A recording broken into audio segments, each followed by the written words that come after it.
కేంద్ర ఆరోగ్య శాఖ సంయుక్త కార్యదర్శి లవ్ అగర్వాల్ ప్రస్తుతం మీడియాతో మాట్లాడుతున్నారు. ఆ లైవ్ చూద్దాం. अगर वो ज़रूरत समझते हैं कि उन्हें कोई टेम्परेरी हॉस्पिटल बनाने की ज़रूरत है तो उनको डेफिनेटली बनाना चाहिए. 11 सर, इसके लिए अगर आप देखें जो नेशनल डिजास्टर मैनेजमेंट एक्ट में जो हमने गाइडलाइंस इशू की है मिनिस्ट्री ऑफ होम ने, उसमें हर स्टेट को फ्रीडम दिया है कि while there are normative guidelines issued by government of India, हर स्टेट अपने लेवल पर एनालाइज करके अगर उन्हें कोई एडिक्वेट एडिशनल एक्शंस लेने हैं तो वह ले सकते हैं. सर, कुछ मीडिया रिपोर्ट्स हैं कि रेमडेसिविर को ड्रग कंट्रोलर जनरल का अप्रूवल दे दिया गया है सीवियर कोविड पेशेंट ट्रीटमेंट के लिए. तो क्या इसमें ऑफिशियल पोजीशन क्या है? क्या रेमडेसिविर को अप्रूव किया गया है और उसके लिए पहले क्या ट्रायल किए गए हमारे यहाँ पे? सर, अगर आप देखें कि जो कि ईमेल जिसका रेफरेंस मीडिया में भी आया है उसमें ड्रग कंट्रोलर ने बताया कि उसको इमरजेंसी यूज़ के लिए परमिशन दी गई है और इमरजेंसी यूज़ के लिए परमिशन के प्रोसेसेस होते हैं, उसके तहत ही based on the available evidence वह इमरजेंसी यूज़ के लिए परमिशन दी जाती है. एक ऑनलाइन क्वेश्चन है. Remdesivir has been approved for emergency use while India is part of solidarity trial. What evidence were presented before the government to grant an authorization for the drug and in what dose will it be given? Banjot Kaur from Down to earth.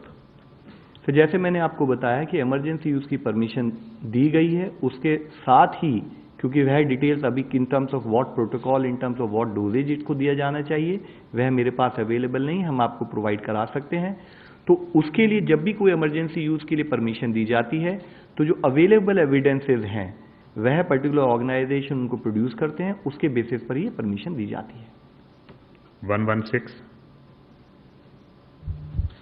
Love जी, मेरा सवाल है आपसे कि जिस तरह से लगातार 3-4 दिन से मामले 8,000 से ज़्यादा आ रहे हैं पर डे और 2 लाख के आसपास पहुंचने वाले हैं हम लोग, क्या बेड की फैसिलिटी इतनी है? क्योंकि ऐसा माना जा रहा है कि जून के लास्ट तक ये 8 लाख को भी क्रॉस कर सकते हैं. तो क्या हमारे पास देश भर में इतना अरेंजमेंट है बेड्स का?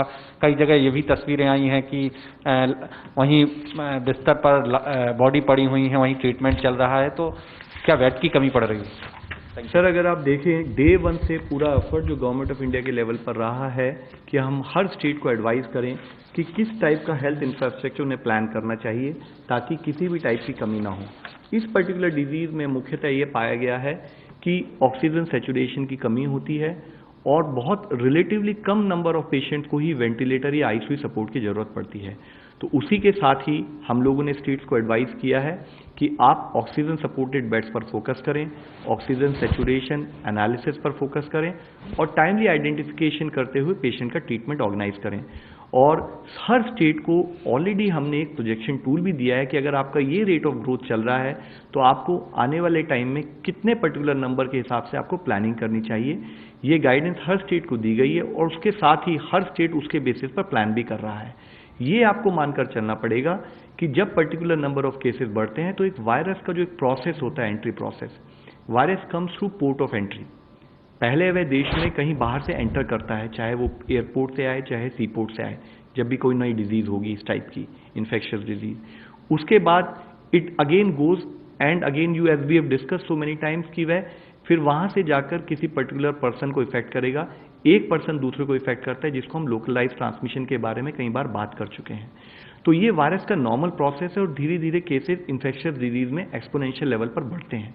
जैसे जैसे केसेस बढ़ते हैं तो देश का focus, primary focus shifts on case management.